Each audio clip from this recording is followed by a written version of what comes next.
Where there's thunder, there's lightning. John Mgtow. Something we have seen all too often in our Mgtow journey is the refusal of most to be receptive to the truth. The default response by most to the truth is to obfuscate it, rather than take it head on. So when the raw deal that is marriage is pointed out, when the facts about hypergamy, divorce, and the family courts is ordered out line by line, precept by precept, rather than these realities being met with well thought out and considered arguments, they are met with canned lines of not all women and who hurt you. The thing is that nothing we Mgtow are saying is really anything new.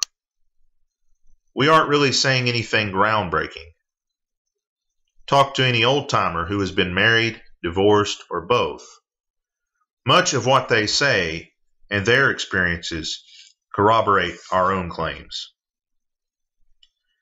There is no mystery, while there are so many jokes regarding marriage and divorce that attempt to shroud the misery of both in humor.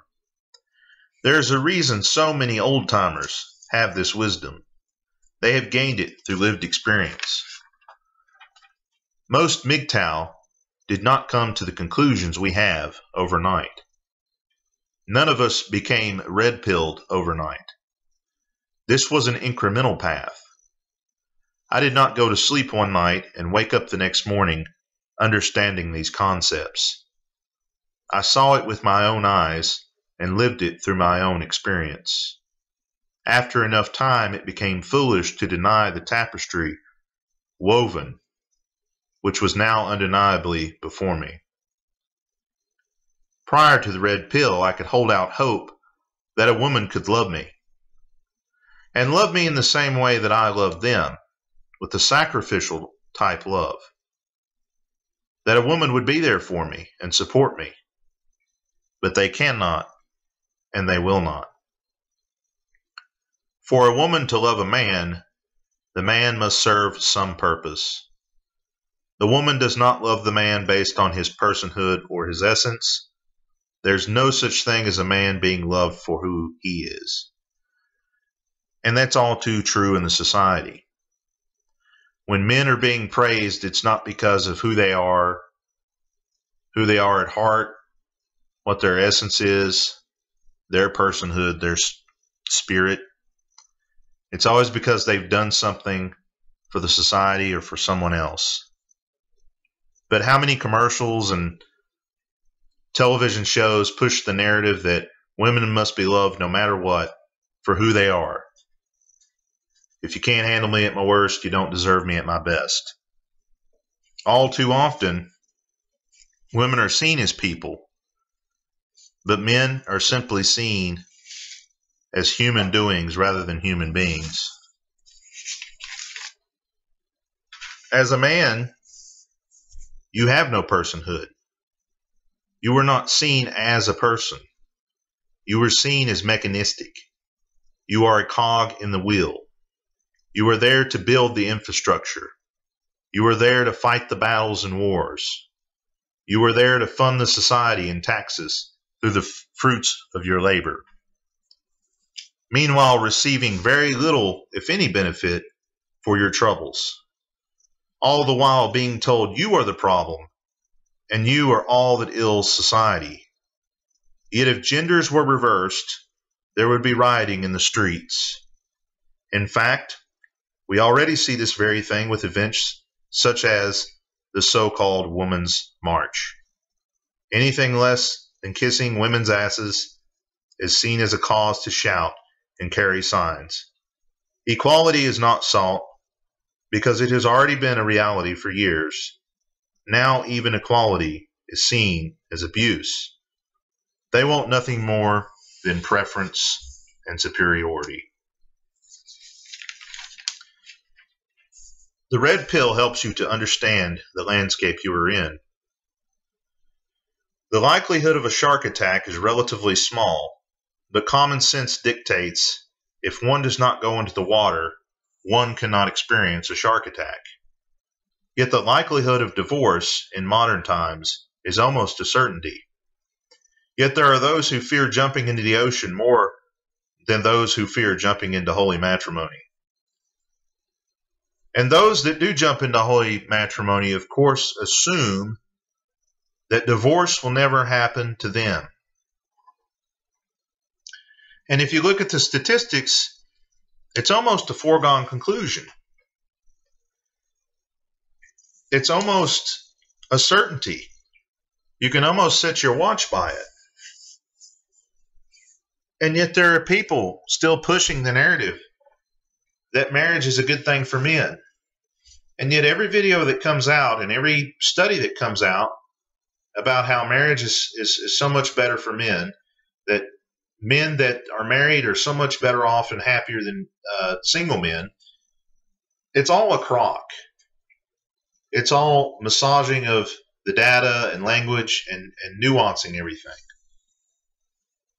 For example, married men making more money. Well, it's already been proven that they don't make more money. They do in the sense that they work more hours because the wife has to have the latest RV, and then when she gets bored with that, she's got to have a boat, and she gets bored with that, we've got to go on 6 cruises a year, because whatever the neighbors have or whatever the hens that she works with have or are doing, she has to keep up with that.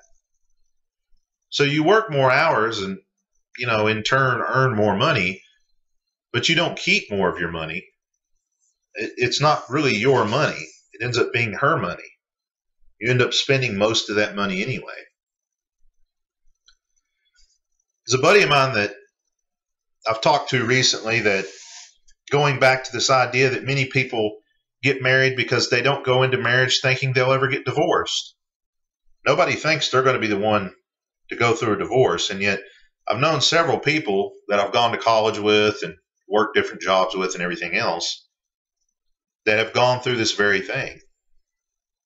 And the most recent one is a guy who had been married for 10 years, only to find out that the wife wasn't happy. Wasn't happy about what? Have no clue. Everything provided for, had an easy life, really nothing to complain about. And 10 years in, the lady, I guess, just decides she's not happy. And not only that, but reveals that she's never been happy. So who knows? I mean, the day of the wedding, that's the thing about when you talk to women. You're led to believe, and you go along for so long thinking that things are one way, only to find out years later, months later, whatever the case, that things couldn't have been more opposite, that things couldn't have been more diametrically opposed. And a recent case in the news where a woman married a man, presumably because he had a good job and was stable and could take care of her and whatever future offspring. But she decided that his money was good enough, his position was good enough, but that his genetics weren't. And so she wanted to use a sperm donor for their kids. She wanted him to have the privilege, I guess, of taking care of her and these kids that really weren't his. Meanwhile, she's going to go out there and benefit from all of his hard work and pick and choose, I guess, the guy that she really wants to be the father of her children. I mean, how insulting. And yet this guy's married. We're not talking about a boyfriend and girlfriend couple or a couple that lives together or something like that. I mean, this is this great and wonderful marriage institution that we've heard from the time we were old enough to understand language. And yet, only to find out that she'd been seeing a guy that she worked with and been having sex with him the entire time, and only breached it to her husband after the fact. And this is the thing. Once you get married, there's so much on the line. I never knew the true cost of divorce until I started seeing people all around me getting divorced. I mean, it takes a mental toll on you. It takes a toll on your physical health, not to mention the financial toll that it takes on you. And then the threat to your very freedom. You know, if you don't play your cards right, is she going to, false rape accusation you? Is she going to do a false domestic violence accusation? I mean, they say you never really know a woman until you're in divorce court with her.